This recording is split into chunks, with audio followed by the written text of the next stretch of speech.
Bem-vindo a mais um Coliseu. Hoje a gente está realmente aqui com dois gladiadores, o que a gente chama, né, de dois políticos da renovação, dois jovens que chegaram agora, primeiro mandato dos dois. O Douglas acho que não tem 30 anos ainda.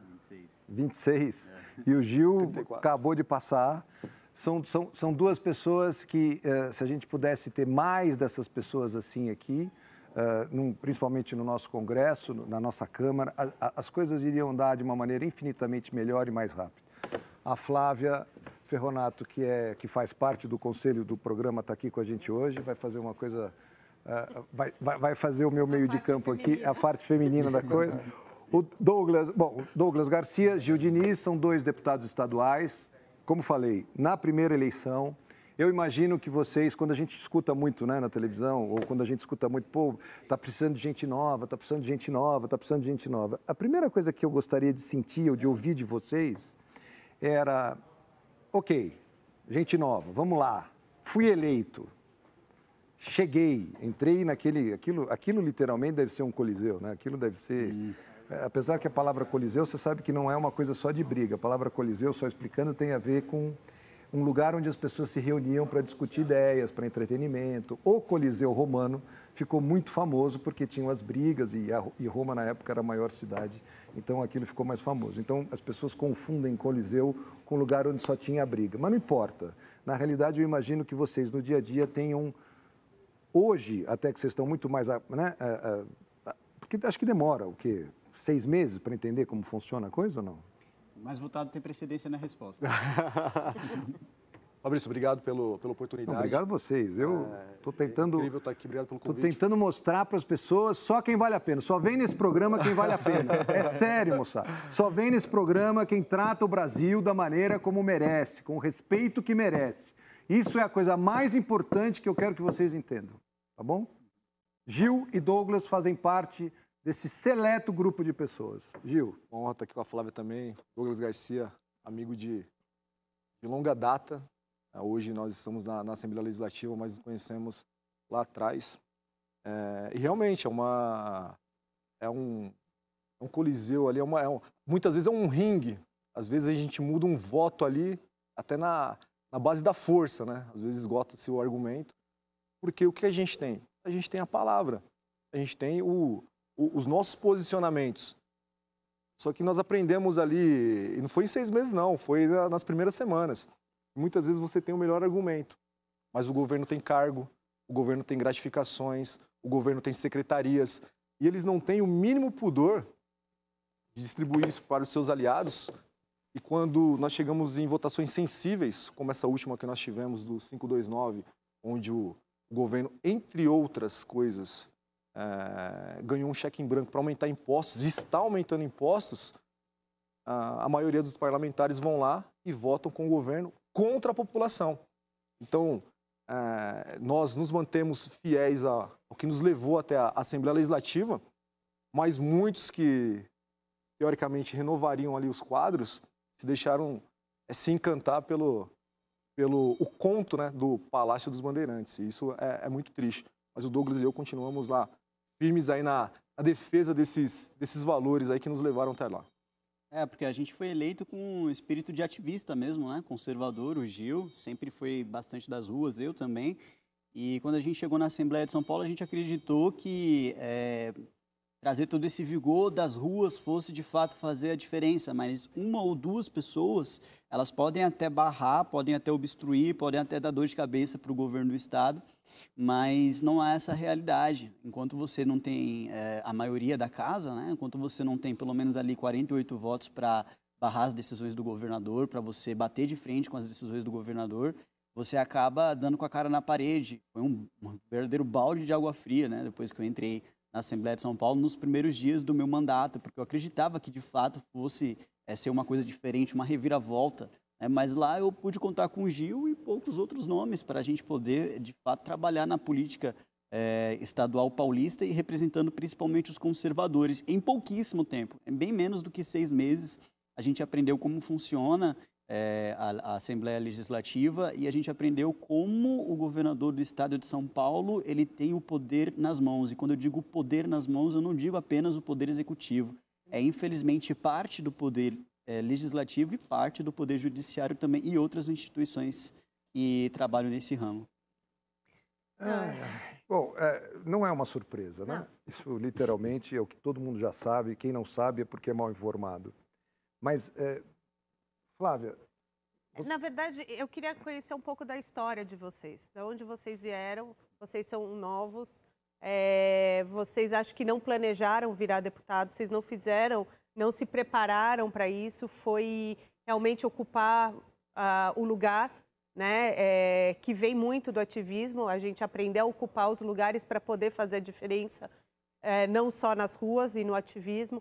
Como é que vocês surgiram? Eu sei que vocês vieram de uma classe baixa e isso a gente tem que mostrar também para as pessoas como todos podem chegar, né, numa Assembleia Legislativa, numa Câmara, num Ministério, até na presidência. A história de vocês é muito inspiradora. Como dizer que se o Douglas Garcia fosse um deputado de esquerda, ele estaria em editoriais, já teriam feito filmes sobre a história dele, mas como ele é de direita, ele é bolsonarista, ele é conservador, então muitas vezes esse espaço que nós estamos tendo aqui, ele não tem na grande mídia, por exemplo. Espaço que deputados de esquerda, tem agora essa linguagem do Mussum, né, que a gente fala ali lá na Assembleia. Ele foi visionário. Visionário. Eu sou filho de uma diarista, Dona Nena, de um porteiro, sou pernambucano, nasci na cidade chamada Serra Talhada, Pernambuco. Viemos aqui para São Paulo em 95, um choque de realidade, né? Uma cidade do sertão pernambucano para São Paulo. Sempre estudei em escola pública, hospital público, a gente nunca teve plano de saúde. Fui carteiro, tanto meu apelido é carteiro reaça, né? E sempre trabalhei desde pequeno. Ontem fui visitar um patrão meu, postei nas redes sociais, eu entregava panfletos porta a porta de grandes supermercados. E a gente aprendeu essa cultura do trabalho desde cedo. Eu digo que por intervenção divina, meu caminho acabou atravessando o caminho do Eduardo Bolsonaro em 2014, ele entregando panfletos ali, pedindo votos. Atravessei a rua, fizemos amizade, e quando ele foi eleito, ele me convida para trabalhar com ele. Trabalhei com ele no primeiro mandato, e agora vim para a eleição, né, de deputado, dobrando com ele ali, e fui eleito. A gente sabe que é difícil para quem vem ali de baixo e para quem é de direita e conservador. Imagina só, para a esquerda ou para quem está lá na Assembleia, fala, cara, como que dois meninos de periferia, né, cresci aqui em São Paulo, na favela da Vila Flávia, de São Mateus. Douglas vai falar aqui no Buraco do Sapo. E chegamos até ali. Então, o que a gente tenta fazer é só seguir o que nossos pais nos ensinaram, sabendo da dificuldade que é. Não somos benquistos na Assembleia, nos olham com deboche, como que eles chegaram. Coitadinhos. Exatamente. Isso soa como um elogio. Aliás, se vocês fossem benquistos lá, vocês provavelmente não estariam sentados. Com toda certeza, mas esse foi o meu trajeto. Douglas tem uma história maravilhosa também. Eu e o Gil, a gente disputa para saber quem tem mais processos no Conselho de Ética em pedido de cassação, lá na Assembleia de São Paulo. Expulso já fomos do PSL. Bom, eu fui nascido e criado na favela do Buraco do Sapo, como o próprio Gil falou, na zona sul de São Paulo. É um bairro chamado Americanópolis, fica entre São Paulo e Diadema, a divisa. E eu cresci nesse meio, meus pais, eles evangélicos, cresci através de princípios cristãos e sempre tive esse alinhamento com relação ao combate ao aborto, às drogas, à ideologia de gênero, etc.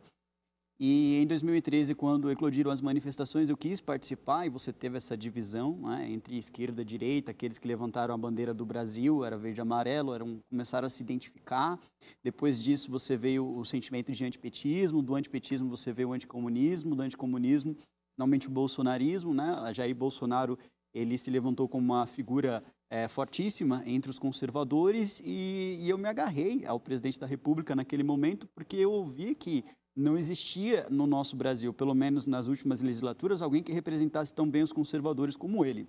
E eu comecei a defendê-lo, né? Houve uma manifestação, inclusive, que eu fiz aqui em São Paulo, o Gil participou, no Largo da Batata, manifestação em apoio a Jair Bolsonaro, teve a presença do deputado federal Eduardo Bolsonaro na época, que eu havia organizado, e naquela época eu jamais nem pensaria em ser deputado estadual, ainda morava na favela, ainda tinha bastante trabalho, né? Eu estudava bastante, trabalhava bastante, saía de casa às 5 horas da manhã, chegava em casa meia-noite, então não tinha condições de pensar em uma candidatura, porque para você pensar em uma candidatura, você tem que trabalhar essa candidatura por muito tempo, né? Então eu não tinha essas condições, mas eu sempre fui bastante combativo com relação à defesa das pautas conservadoras, né? E quando chegou 2017, houve essa oportunidade, que fui conversando com Edson Salomão, Jorge Luiz, que são coordenadores do movimento conservador, na época Direita São Paulo, e resolveram me lançar como candidato. Eu, no momento, encontrei um pouco de resistência, porque eu realmente não queria. Eu queria ser ativista, sabe, ser militante, de fazer ocupação de espaço, de ocupar democraticamente uma audiência pública do PSOL com uma placa escrita fora ideologia de gênero. Então, eu gostava desses, eu era desses, né?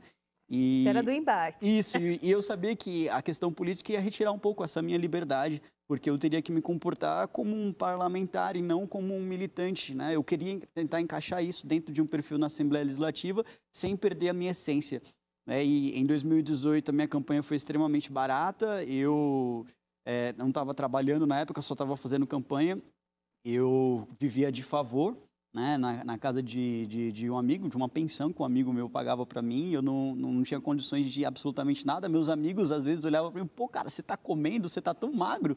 Pegava carona de ônibus para ir até a Avenida Paulista para conseguir panfletar, para voltar exatamente a mesma coisa, ou então ia a pé mesmo com as minhas faixas e meus panfletos, eu entregava na rua mesmo, conversando com o povo, transmitindo ao vivo o Santinho, e conversava com o pessoal, falava mais sobre o Bolsonaro do que de mim mesmo. Só pedia votos para ele e as pessoas viram, né, eu com a camiseta do Bolsonaro, meti um monte de esquerdista pedindo voto, tanto para mim como para ele. E no final de 2018, através do trabalho feito pelo movimento conservador e o alcance dado pelas redes sociais, foi uma verdadeira surpresa. Eu fui eleito deputado estadual, com votos saindo de vários lugares, 74 mil votos. Eu não posso aqui eu me orgulho muito dos votos que eu tive, mas comparado aqui à votação expressiva do Gil, foi 200 mil e alguma coisa. Mas visto que eu fui lá na raça mesmo. O voto é secreto, mas eu votei em você. O Douglas não falou, mas em 2016 nós panfletamos juntos para uma candidata aqui em São Paulo. Então, eu sei até quem é. Imagina. Muitas vezes... Essa não senta aqui. Não. Se ela sentar aqui, eu saio correndo. Como ele disse, né? Muitas audiências nós participamos, fomos juntos, participamos inclusive na Assembleia Legislativa, numa questão ali numa audiência sobre o Escola Sem Partido. Então teve um trabalho todo anterior. Eu lembro que quando eles foram fazer uma manifestação pró-Jair Bolsonaro no Largo da Batata, ele entrou em contato comigo, no meu Messenger, ele falou, olha, não tem como levar o Eduardo Bolsonaro, sabia que eu era assessor dele. Falei com o Eduardo, fomos lá, ali nasceu o Direita São Paulo, hoje Movimento Conservador. Então esse trabalho vem ali de formiguinha, né? Lá de trás, e hoje nós estamos eleitos, claro, graças a essa população que nos honrou com o voto, mas graças ao trabalho do presidente Bolsonaro, que conseguiu motivar, né, essas pessoas que estavam procurando essa liderança. Honraram o Douglas, me honraram com esse voto, honraram outras pessoas que hoje eu vejo que não mereciam esse voto, que estão lá conosco, lá na Assembleia Legislativa, que quando foi para pedir o voto era um bolsonarista de carteirinha. Fazem parte do esqueminha que foi montado, né, pelo nosso querido governador. Sim. E que, em vez de propor coisas que são realmente importantes para a população, se macomunam entre, inclusive, como você falou, judiciário e legislativo. Sim. E aí conseguem aprovar coisas que fazem parte de um plano infinitamente maior, que não tem nada a ver com a população, que não tem nada a ver com um governo bem feito. Sim. E isso, infelizmente, é uma coisa histórica no Brasil, né? Isso... É importante que a população, desculpa te interromper fazendo, mas eu acho que é importante a população ter ciência do que está acontecendo. O Gil falou e eu vou complementar. Hoje o governo do estado, o João Dória, ele tem uma força extraordinária porque ele fez muito bem a lição de casa e distribuiu cargos dentro da Assembleia, fora da Assembleia, onde quer que você possa imaginar. Pode ser que eu até tenha retaliação depois por causa dessa minha fala, mas não estou nem, eu estou cansado, eu vou falar a verdade. o governo do Estado aparelhou a Assembleia Legislativa de uma forma tão forte e extraordinária que eu imagino que se um dia ele for encontrado batendo numa senhora na rua, ele não vai ser impeachmentado. Ele não sai de lá por isso. Então, uma das chances que nós teríamos, por exemplo, de conseguir derrubar João Dória seria na próxima eleição da mesa da diretora da Assembleia Legislativa, que acontece agora no início do ano que vem. Aí você vai ter essa guerra do governo usando a sua máquina para distribuir os cargos contra o bom senso.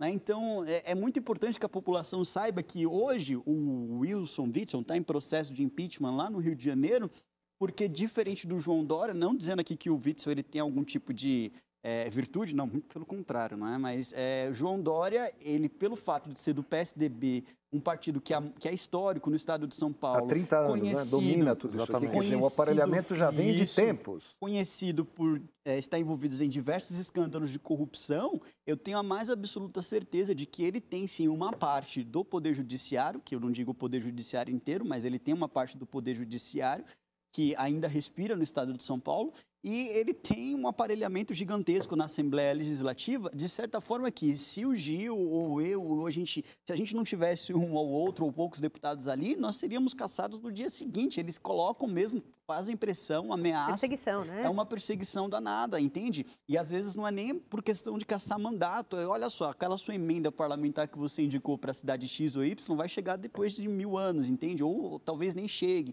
Então, existe essa questão dos amigos do rei, existe essa questão do aparelhamento do Estado, existe essa questão do PSDB ser um partido histórico e que a gente só vai conseguir mudar essa realidade a partir do momento em que nós tivermos um legislativo independente. E um dos passos para a gente conseguir isso é retirando a presidência da casa do PSDB. Você não concorda, Gil? Exatamente. O meu primeiro ato como deputado foi justamente fazer uma representação no Ministério Público contra o presidente da Assembleia, o Cauê Macris. Não tinha como ser refutada aquela denúncia, aquela peça. Não tinha... a única coisa que se esperava era que o MP apresentasse a denúncia e que ele fosse condenado e, se possível, perdesse o mandato. O MP disse que não poderia apresentar, jogou para o Ministério Público Eleitoral, no Ministério Público Eleitoral ser arquivado ali, e foi o que aconteceu. Para você ver o grau de aparelhamento que nós temos nos órgãos de controle. Você não vê um Tribunal de Contas do Estado funcionando. Você não vê o Ministério Público realmente funcionando. A gente vê essa questão da pandemia, respirador, máscara, o tanto de denúncia que nós temos aqui no estado de São Paulo. Chega a ser apavorante até. Sim, não existe uma sim. controladoria? Não existe algum ser de bom senso que tenha algum tipo de poder que possa nos ajudar?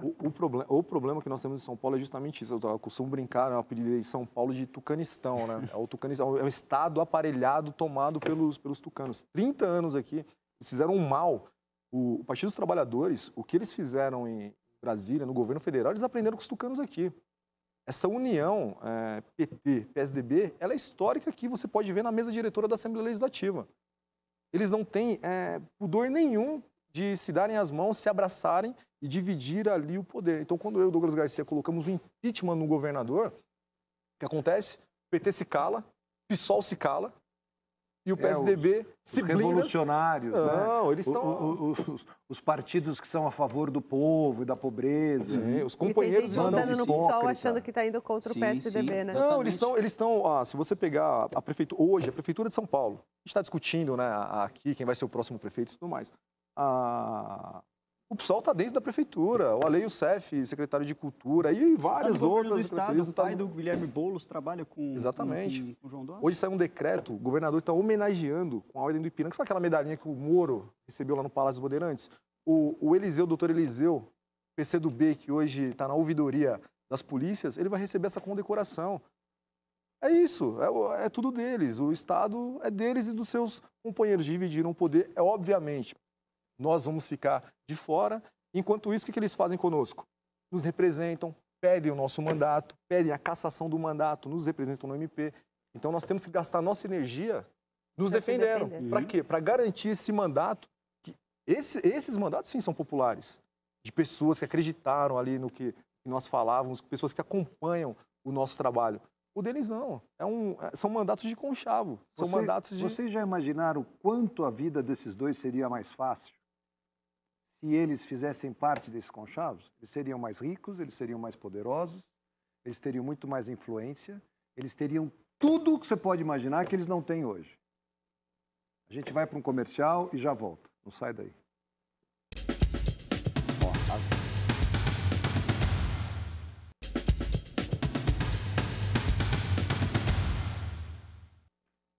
De volta com o programa Coliseu.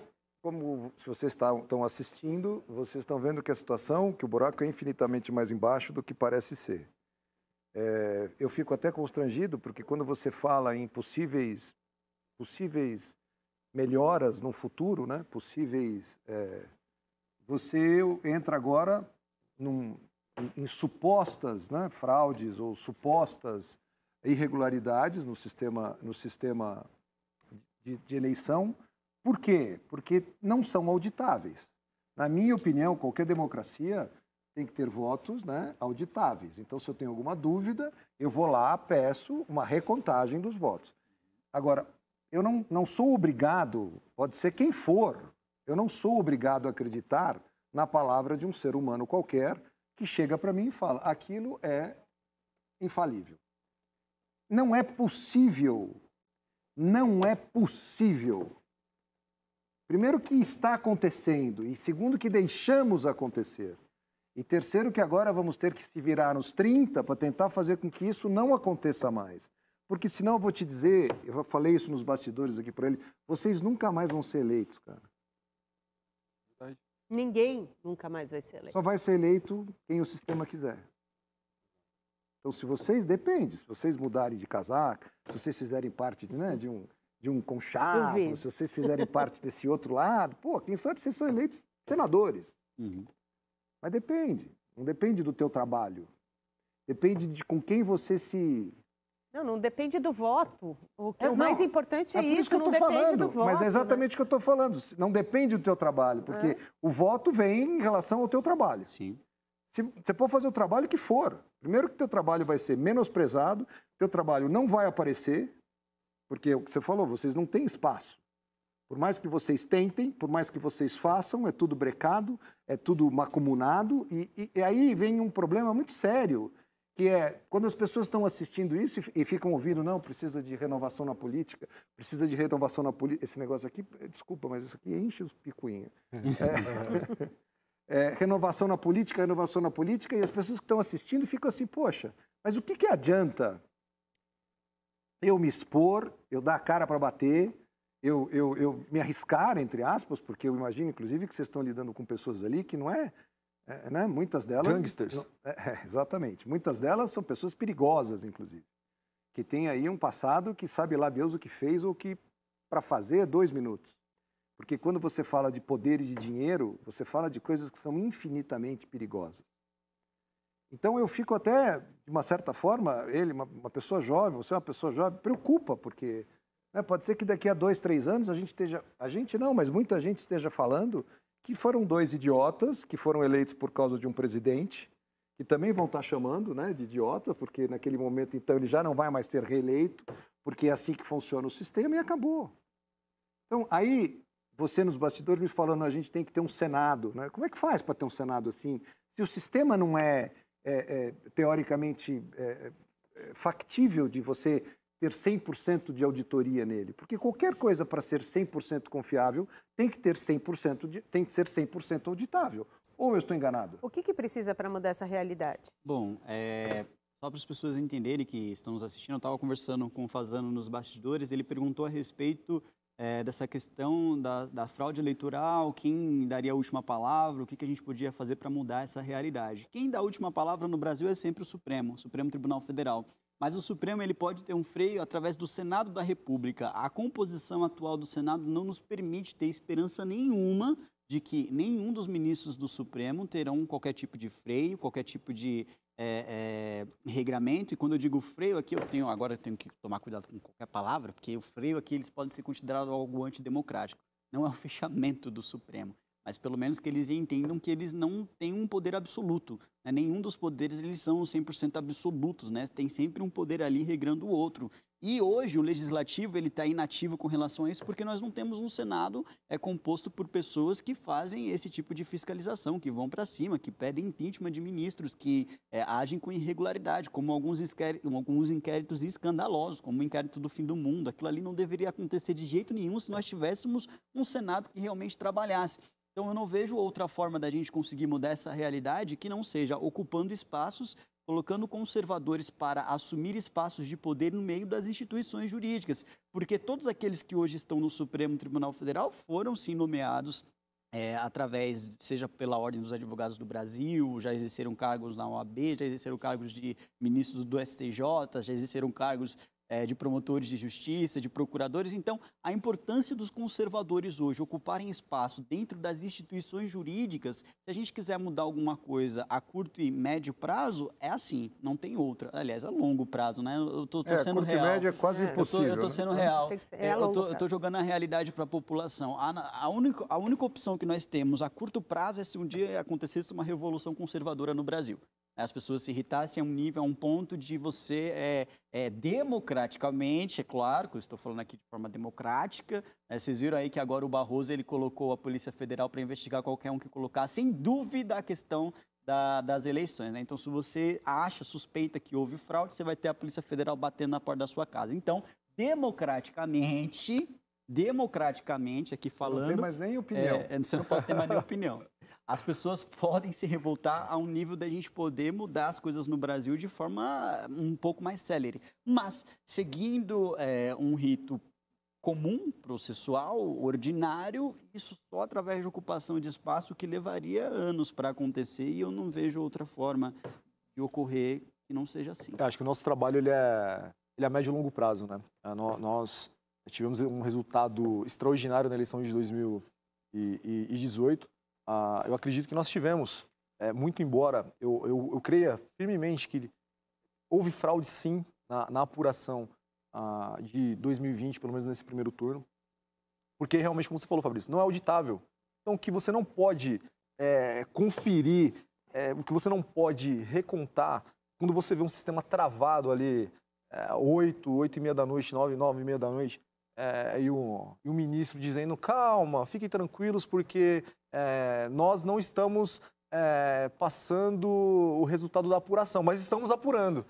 Então, no mínimo, você encontra aí vários indícios, né, de irregularidade. A questão do supercomputador contratado ali, sem licitação e tudo mais. A gente não é uma acusação. Sim. São indícios. Indícios. A gente tem um histórico do que está acontecendo nos Estados Unidos, exatamente, com a mesma empresa, com denúncias, inclusive, agora na Argentina, com a mesma empresa. Na hora que isso na Venezuela. Na hora que isso vem para o Brasil e tem várias intercorrências, a gente pode, ao menos, suspeitar. E quando a gente suspeita, até como forma de defesa do próprio TSE, isso deveria ter uma maneira de auditar. Olha, exatamente, procede a suspeita. Vamos fazer uma auditoria. Suspeitar não é crime. Suspeitar não é crime. Não, exatamente. Então, essa... Não é acusar, né? Suspeitar não é acusar. Suspeitar, a gente mas só... eu tenho que ser muito sincero com vocês. Eu não confio no ministro Barroso. Com todo o respeito ao ministro, ao cargo de ministro, eu não confio. Mas é um direito nosso. É não confiar. Ou então, que declarem que nós vivemos numa ditadura do judiciário, porque não é possível que, ao menor manifestação de dúvida, como nós colocamos no sistema, e já que nós duvidamos, eles têm que provar que o sistema é confiável. E a gente não consegue provar. Eu particularmente, acho tudo muito estranho no que se respeita a essa resistência em transformar o processo numa coisa auditável. Sim. Só isso, para mim, já gera todas as suspeitas do mundo. Sim. Eu não posso afirmar nada, né, porque também... Mas, assim, eu também tenho enormes suspeitas e, principalmente, pela resistência que existe de todo esse sistema de não transformar isso, que é muito fácil, que é muito ridículo, transformar isso. A Bia aqui se briga infinitamente por causa disso, a Carla e um monte de gente briga por causa disso. É muito tranquilo, é muito fácil O TSE, para quem não sabe, tem um budget de 20 bilhões por ano, 20 bilhões por ano. Então não é possível que não dê para colocar ali, né, as impressorinhas, onde o eleitor sequer põe a mão no voto, ele só confirma, imprime, ele vê atrás de um vidro, é isso. Ele confirma, o voto cai ali, fica guardado. Mas isso foi aprovado, Fabrício. Isso foi aprovado pelo Congresso e o STF declarou inconstitucional. Mas não existe uma agora uma PEC. Não, tem uma PEC agora. PEC agora. Tem que mudar a Constituição. Não, veja o que aconteceu. Olha o que aconteceu. Visto essa dúvida e essa inquietação que o povo brasileiro tem, foi apresentado um PL do voto impresso, uma pauta que o presidente defende há muito tempo. E foi aprovado quase que por unanimidade na Câmara Federal. O que aconteceu? Um desses partidecos aí que nós sabemos a quem servem, entraram com ação direta de inconstitucionalidade. Foi para o STF. O STF derrubou, dizendo que isso fere ali a Constituição, porque você pode ali levar o voto... Não era nada disso. Então, derrubaram o PL. Disseram que esse PL aprovado era inconstitucional. Aí, assim, a Bia Kicis foi lá e colocou a PEC, né, um projeto de emenda à Constituição, para colocar na... Olha o que a gente está discutindo no Brasil. Emendar a Constituição para colocar alguma coisa que seja auditável no nosso processo. A gente nem devia estar discutindo isso. É a vontade popular. A gente só está querendo ser honesto. Exatamente. Não, isso só quer mostrar para a população o seguinte... Porque não basta ser honesto, precisa parecer honesto. Não, tem aquele ditado que Né? o ditado não tem aquela máxima que atribuem ao Stalin, né? Aí você fala, olha, atribui a fulana, aí chega lá aquela agência a lupa, né? Dizendo, olha, eles mentiram ali, isso não é verdade. Mas atribuem essa frase ao Stalin, que não importa quem vota, importa quem conta os votos. Então é justamente para dar lisura nesse processo que a gente quer sim que seja auditável. Mas vamos deixar, pelo menos nesse momento, a questão dessa fraude de lado. A gente precisa sentar, se debruçar em cima e realmente ter um sistema que seja confiável. Isso é realidade. Porque senão nunca mais a gente elege um presidente como o Bolsonaro, ou deputados federais, deputados estaduais, como foram eleitos em 2018. Mas dentro do nosso... Acho que não é à toa que outro dia o nosso querido presidente da Câmara andou falando que outro ciclo que nem esse, só daqui a 30, 40 anos. Não, ele sabe... Não, olha, dá a impressão que ele deve rir por trás e falar vejam assim, o que a gente... do jeito que está, meu amigo, pode ficar tranquilo que não vai ter nunca mais. Olha o que nós estamos vendo nos Estados Unidos. Maior democracia...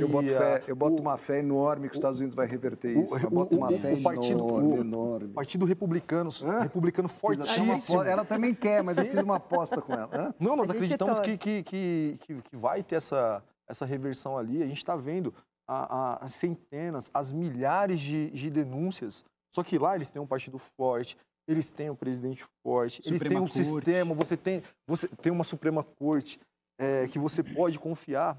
Como eu disse, eu dei uma tuitada esses dias, qualquer hora eu vou receber mais uma intimação do STF. Eu disse, olha só, não é questão de não confiar só no TSE. Eu não confio na justiça brasileira, mas é um sentimento, eles vão criminalizar um sentimento.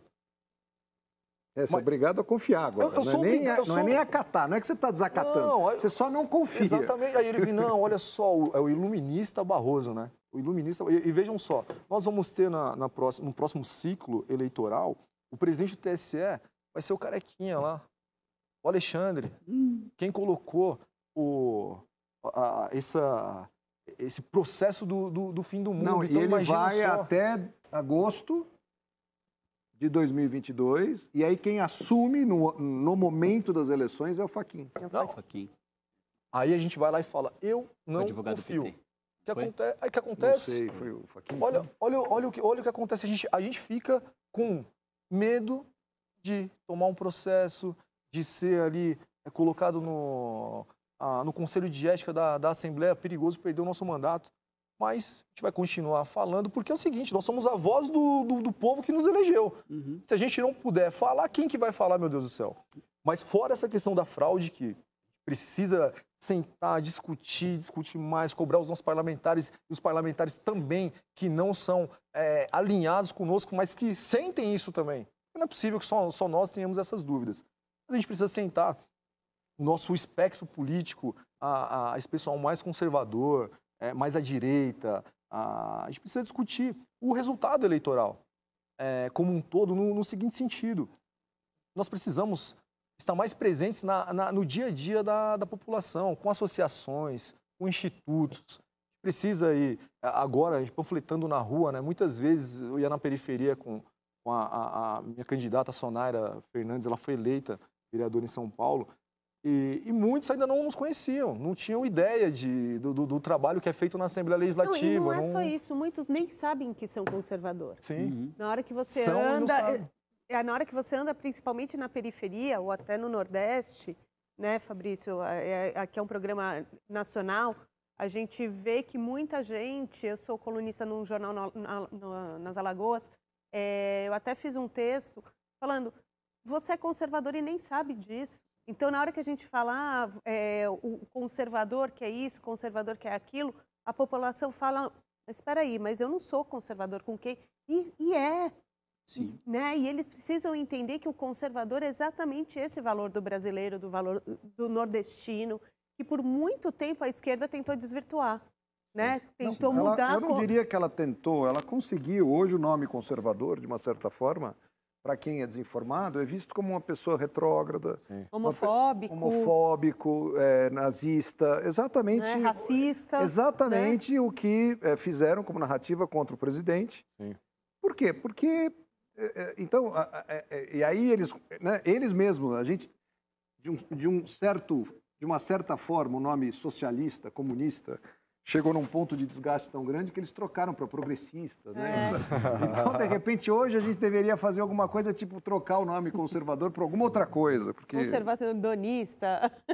Alguma coisa, porque eles detonaram esse nome. Então a gente fica aqui o dia inteiro falando, moçada, o conservadorismo não tem nada a ver com ser retrógrado, o conservadorismo tem a ver com valores, só com valores de família, com valores éticos e morais, com valores cristãos, religiosos, seja lá qual for a religião, e que devem ser, até por um problema histórico de muitos e muitos milênios de anos, respeitados, só isso. Não, e acima de tudo, respeito às diferenças, né? Porque o conservador mesmo, ele respeita quem é gay. Você não necessariamente você precisa trazer isso para sua família, mas quem tem... Você dá a escolha para as pessoas, você cobra a ética na política, né? Você cobra a postura correta do que você acha correto, não da abertura de conceitos. Democracia é democracia, ética é ética. É uma narrativa muito grande que eles fazem de dividir, né? O próprio Império Romano já falava, divide e impere. Então hoje, o que está acontecendo hoje é assim... O branco hoje está muito mais contra o negro do que muito tempo atrás. O homofóbico, o hétero está muito mais contra o gay do que há muito tempo atrás e vice-versa. Né? O judeu está muito mais contra o católico do que há 10 anos atrás. Então, o que está acontecendo? É exatamente isso. Está se criando um monte de pequenas tribos, porque essas pequenas tribos jamais agora se juntam para lutar contra um bem maior. Estou falando do Império Romano. A frase era divide e impere. Quer ser imperador, cria esse monte de microgrupos, que aí nunca 1 milhão de pessoas que existiam em Roma naquela época vão se revoltar contra você de uma vez só. Porque se revoltarem, você cai. Amém. Então, essa é a narrativa que as pessoas não entendem. As pessoas acham que agora esse tal do politicamente correto é exatamente isso. Hoje você não pode mais chamar uma pessoa de alguma palavra na rua, porque você vai preso. Coisas que há 10 anos atrás... Neguinho da Beija-Flor, você não pode mais chamar de neguinho da Beija-Flor, porque já é racismo. Não. Né? Monteiro Lobato é considerado racista por causa do Saci Pererê. É uma coisa assim, eu cresci ouvindo Monteiro Lobato, eu cresci no sítio do Pica-Pau Amarelo. Hoje ele é banido das escolas. É o que a gente está vendo. A gente está vendo aqui em São Paulo. E isso vai gerando cada vez mais o negro contra o preto contra o branco contra o preto, o judeu contra o católico. E isso está crescendo de uma forma... E daqui a pouco, os negros também. Quando você vê essa história também a divisão agora. Entre os negros, eu sou muito negro, você é menos negro. Quem é mais negro que o outro ali? E vai dividindo. E vai dividindo no maior número de tribos possíveis. E a gente, nós, povo trouxas, porque ainda somos trouxas, vamos entrando nessa, vamos entrando nessa, daqui a pouco você não tem mais em quem se apoiar. Aí você faz você chama as pessoas para a rua, quando você chama de uma maneira geral, não, depende, peraí, qual é o grupo que está indo? Porque se tiver lá esse grupo, eu não vou. Mas, escuta, não tem nada a ver com a decisão do grupo, tem a ver uma pessoa que está acima de todos e que não está fazendo bem para todos. Não, mas pera um pouquinho. Não vou me juntar com você nunca. Não, e a coisa é tão surreal que agora não basta a cor de pele. Você pode se autodeclarar. Então, se você se sente negro, mesmo tendo a pele branca, você pode se autodeclarar negro. Para, inclusive, entrar nas cotas todas, Sim. né? Que Mas, é enfim, mais todos fácil, esses né? todos esses problemas que vocês elencaram, na verdade, a dificuldade não é pelo número de conservadores que nós temos, porque nós temos muitos conservadores no Brasil e o discurso conservador para entrar na favela ele é muito simples, ele é muito fácil, porque as pessoas, como você mesmo disse, Flávia, elas são em maioria conservadoras, sim. Então, a dificuldade dos conservadores não está no fato dos valores ou as pautas que eles defendem, está na falta de organização mesmo, como o próprio Gil falou. De comunicação, de ocupação, né? de espaço nas igrejas, de ocupação de espaço nas instituições, nas associações, nos conselhos regionais, municipais, federais, nos conselhos tutelares. Em todos esses lugares onde eu falei, sempre vai ter alguém do PSOL, do PT, do PCdoB, mas você não tem um conservador. E eu coloco isso como uma das principais causas, a falta de uma organização voltada dentro de um mesmo guarda-chuva, ou até mesmo 2 ou 3 guarda-chuvas que você consiga abrigar várias pessoas que pensam exatamente da mesma forma, que têm a mesma corrente filosófica conservadora, que é nada mais nada menos que uma disposição de pensamento, né, para você manter aquilo que sempre deu certo, tendo partidos políticos conservadores, por exemplo. Né? Se você tem mais de um partido conservador, seria maravilhoso. Hoje eles têm o PSOL, o PCdoB, o PT, o PCO, o PSTU. E o que os conservadores têm? Nada nesse sentido ainda montado. Um partido que leva esse nome, o Partido Conservador Brasileiro, ou Partido Conservador, ou Conservadores.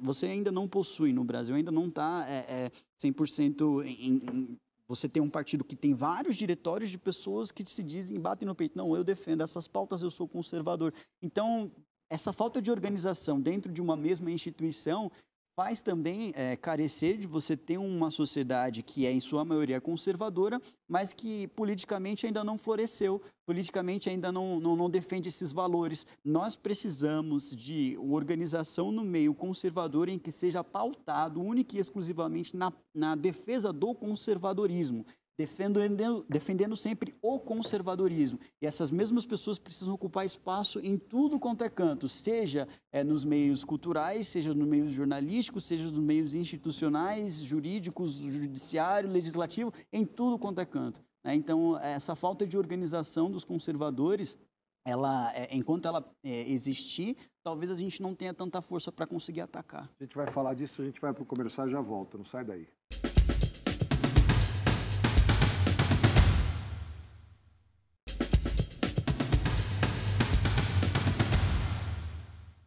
De volta com o programa Coliseu. Você tem toda a razão. Mas a gente tem bazucas desse tamanho da grande mídia miradas para o lado completamente reverso disso que você falou. Então, quando você fala, pô, é verdade, isso porque uma coisa não tira a outra de um processo de importância.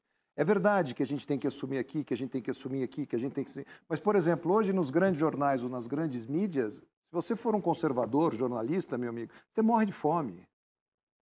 Você vai bater na porta ali e acabou. Tem uma ou outra que só para fingir, ou para poder dizer, ou para poder ficar divulgando pesquisa de que foi eleita a TV mais imparcial do Brasil, tem um ou outro que tem ali 15 minutinhos por dia para ficar falando de fato o que quer. Vamos combinar que de fato eles falam o que querem.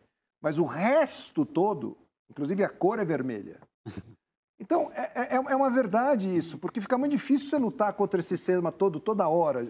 Toda hora. Talvez no meio do jornalismo isso se mostre de forma mais destacada, porque, afinal de contas, é o primeiro contato com o povo, né? As pessoas, geralmente, quando elas estão no restaurante almoçando, você olha para a televisão e está passando SPTV ou algum outro programa de alguma outra E à noite em casa, emissora, 90% das pessoas ainda ligam televisão. Entendeu? Ninguém vai procurar programas como um Terça Livre, programas como, né? Não vai. Aí o que acontece? Talvez isso que você está falando, com certeza, seja mais destacado por causa dessa proximidade que o povão tem com a imprensa, né? É o primeiro contato. Mas essa criminalização dos conservadores, ela existe em todo lugar. Hoje, nas universidades, se você fosse dizer conservador, você é criminalizado. No sindicato dos professores, mais ainda. Então, na Assembleia Legislativa, você tem uma minoria. Então, em todos os lugares, você tem essa tentativa de criminalização da conduta conservadora. Né? Então, talvez... Como se fosse criminoso. Isso, né? como se fosse É criminoso. louco isso. Então, se você ser do bem, é criminoso. Exatamente. Mas isso se mostra mais destacado, de fato, na imprensa, porque é o primeiro contato que as pessoas têm com... Mas eu conheço o Bernardo, que é um menino de 17 anos, super conservador. Não sei se vocês seguem esse Bernardo, esqueci o sobrenome. Mas é um moleque super, tem 17 anos, super bacana, de direita até a orelha. Sempre bate a continência dele ali. Vale muito a pena, depois eu vou passar para vocês. Ele, conversando comigo outro dia, está apavorado, porque o ano que vem ele vai entrar na universidade. E ele já está sofrendo um bullying, entre aspas, muito grande na escola atual por ser... E me perguntou o que eu poderia fazer, né? Tipo assim, qual é o conselho que você me dá? Eu falei, olha, vou te dar um conselho que seja... Assim, se você puder, entre pelo menos numa faculdade privada. Que você vai ter bullying, vai ter o quê, mas não vão sumir com você. Porque se você entrar numa faculdade federal, hoje, somem com você. Somem com você. Vão te dar um apaga-leão, ou sei lá como é que chama essa desgraça. Vão te afogar numa piscina e vão botar numa manchete desse tamanho que você se drogou até a tampa e morreu afogado. O moleque vai ser destroçado em 2 minutos. Por quê? Porque ele é um moleque do bem, só isso. Sim.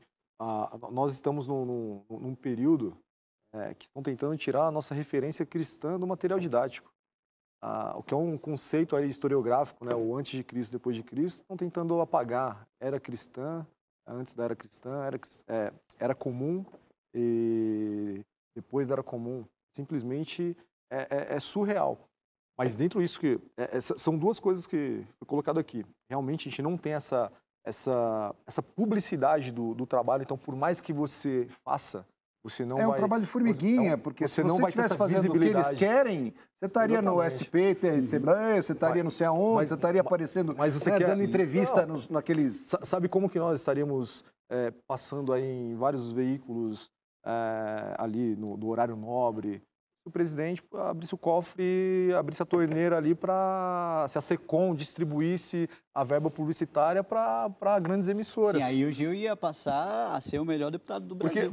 Mas aí vocês mostrariam os projetos e não apareceriam porque estão no STF. Exatamente. Então, assim, foi uma escolha política, e tem o ônus e o bônus disso. Mas é uma escolha política desse grupo que chegou. Fechar a torneirinha ali e tudo mais. Então, o ônus é justamente esse.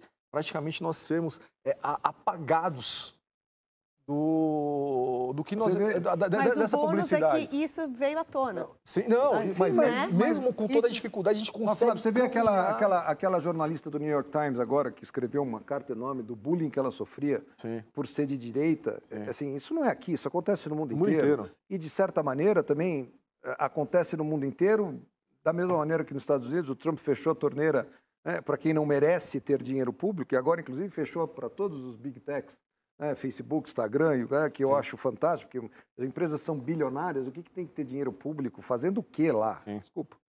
Fazendo o quê lá? E censurando ele, né? E ainda censurando eles mesmos, quer dizer, tudo... eu não consigo, até agora, um dia alguém vai conseguir me explicar direitinho, eu já perguntei isso para 1 bilhão de pessoas infinitamente mais inteligentes que eu, que já sentaram, inclusive, aí onde vocês estão, e eu finjo que eu entendo, mas eu não entendo. Por que o ser humano quer estragar tudo?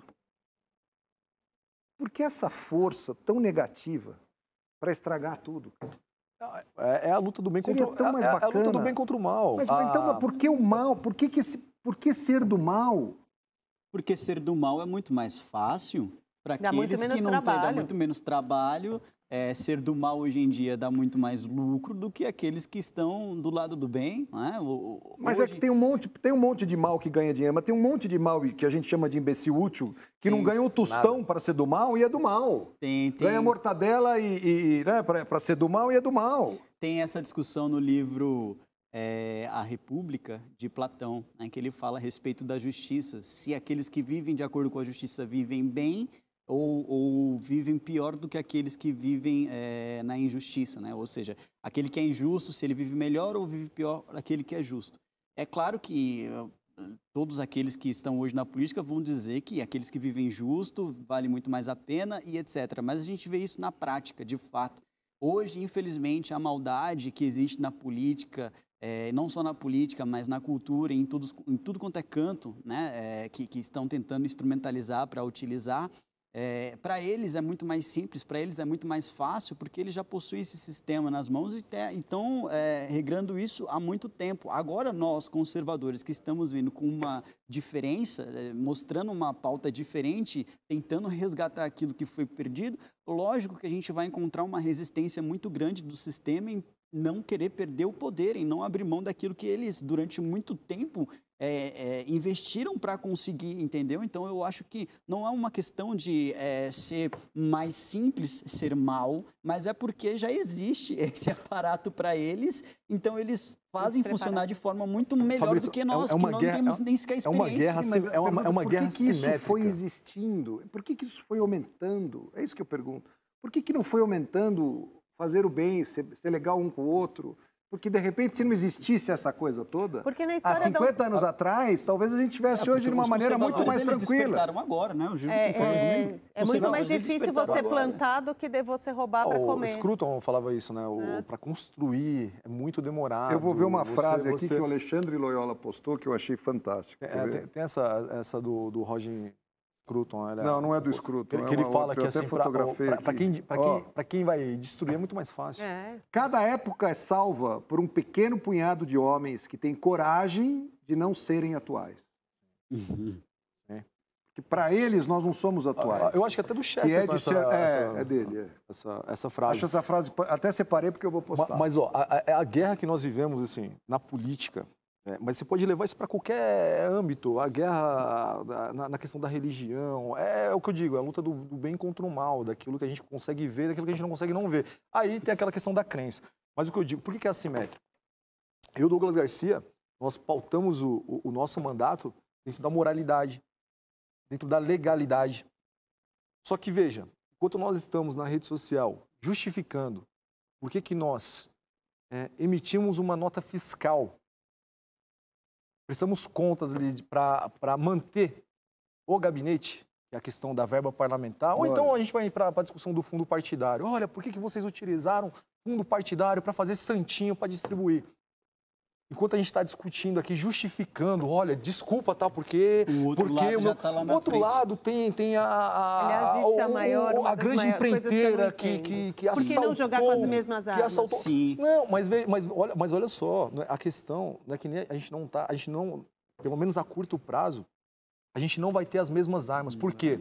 Porque nós não vamos, eles fazem de tudo pelo poder, eles arrancam a nossa cabeça, tiram o nosso coração, destroçam o nosso fígado. Mas tem uma frase da Bia Kicis muito legal. Dando risada. Está na hora dos conservadores terem a audácia dos canalhas. Sim. Concordo. Não, eu concordo. Mas, mais uma vez, a mudança de mentalidade, de você explicar, você mostrar, você justificar, porque, olha só, agora na eleição municipal, dentro do nosso grupo, do nosso espectro político, veja a discussão que foi. Muitos fizeram campanha dizendo, olha, eu não usei fundo partidário. Não estou falando do fundão, tá? Não estou falando do fundão, não, tá? Estou falando do fundo partidário normal que todos os partidos recebem ali para imprimir santinho, para estar na rua ali e tudo mais. Não foram eleitos. Não foram. Então, assim, tudo bem, você não usou fundo partidário, mas também você não foi eleito. Enquanto isso, é igual, vou te dar um outro exemplo. Tem candidato aí que bate no peito e diz que não gasta absolutamente nada. Também não faz absolutamente nada. Nada. Está 2 anos lá na Assembleia Legislativa fazendo um peso morto lá, atrapalhando o nosso trabalho. Um salário bom. Exatamente. E agora teve um resultado altamente positivo na eleição municipal. Enquanto isso, está lá o Douglas Garcia tentando fazer ali, judicializar, fazer a representação. É bom que vocês sabem que isso custa dinheiro, né? Nenhum dos dois é advogado. Eles não vão sair fazendo. E ninguém vai fazer isso de graça. Fabrício, você pode olhar no meu Twitter. Ontem o Douglas Garcia fez uma ação.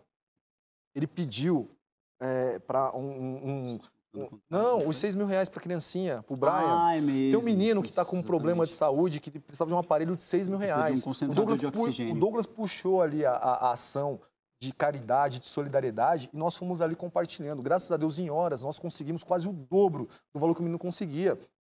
Mas eu fui lá questionado no meu Twitter, tá lá.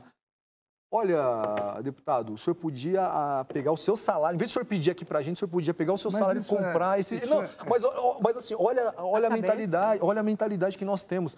Parece que se todo mundo, se todo o sistema, se todos os deputados fossem monges franciscanos, se o sistema fosse esse, ó, você quer entrar na política? Você quer entrar na política? Então é o seguinte, você tem que ser rico, um imposto de renda. Você não recebe salário. Bom, não recebe salário. Países que são mais assim. Se o sistema for esse... Suíça é uma coisa parecida com isso. Você ganha uma porcentagem daquilo que você economiza para o Estado isso aqui. Nós aprovamos, nós somos a primeira Assembleia Legislativa, puxado por nós o debate, nós reduzimos o nosso salário em 30%, a verba de gabinete em 30%. Primeira não, a única. Não, você não viu o Judiciário aqui em São Paulo fazendo a mesma coisa, você não viu o Ministério Público fazendo a mesma coisa. Nós fizemos, propomos e aprovamos. Você não vê ninguém repercutindo isso, você não vê a imprensa falando e tudo mais. Mas vai o Douglas Garcia tirar uma Xerox, que você vai ver o escândalo que vai ser, olha, que absurdo, como assim você não está pode? gastando 25 centavos do seu salário para tirar uma Xerox? Aí o que acontece? Para judicializar, é a mesma coisa, você precisa de advogados. Olha, por que o Douglas recebe muito mais crítica do que eu nesse sentido? Olha, por que você tem tantos assessores e tudo mais? Meu irmão, São Paulo tem 645 municípios. O Douglas teve uma votação expressiva. 80 mil votos? 74 mil votos. Como que você atende 74 mil pessoas que votaram efetivamente, fora todos os outros que não votaram, que conheceram ele depois que foi eleito, que faz um excelente trabalho e que ele precisa dar vazão a isso. Ele olha a rede social dele, vai no interior, visita, fiscaliza, vai na escola, vai no batalhão, vai na delegacia. Como que você precisa de assessores para fazer tudo isso. Mas se você tem um punhado de assessores, olha que absurdo. Não pode. Então, a guerra é assimétrica. Enquanto o outro deputado lá, ele tem uma segunda secretaria com 200 cargos,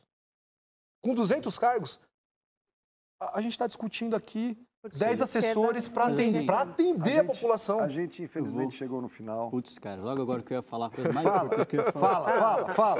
Eu vou ser mais ousado que o Gil. Eu posso até ser criticado depois, mas falta maturidade no meio da base da militância conservadora para entender como é que funciona o processo político no nosso Brasil. No dia que a base tiver mais maturidade para entender como é que a situação onde nós vivemos hoje se encaixa perfeitamente de uma forma que não dê para ela falar, olha, não gasta 25 centavos nessa Xerox, nós não vamos conseguir ir para frente, nós não vamos conseguir avançar, nós não vamos conseguir ocupar nada. Hoje os conservadores na Assembleia de São Paulo não têm a presidência de uma, nem sequer nenhuma comissão, nem de educação, nem de direitos humanos, nem absolutamente nada. Mas por que o PT tem este poder, sendo que a presidência da casa quem leva é o PSDB? Porque o PT e o PSDB se juntaram para eleger a mesa diretora e eles compartilharam essas comissões. Não estou dizendo exatamente para os conservadores fazer exatamente a mesma coisa. Porém, a militância petista não foi encher o saco do PT pelo fato deles terem feito isso. Aceitar o jogo, as regras são essas. Olha como é que até mudar as regras, o jogo é esse. Infelizmente, acabou o tempo. A gente volta. A gente volta. O Brasil precisa de muito mais conversas como essa durante muito mais tempo. Foi um prazer enorme ter vocês aqui. Até quinta que vem. Obrigado.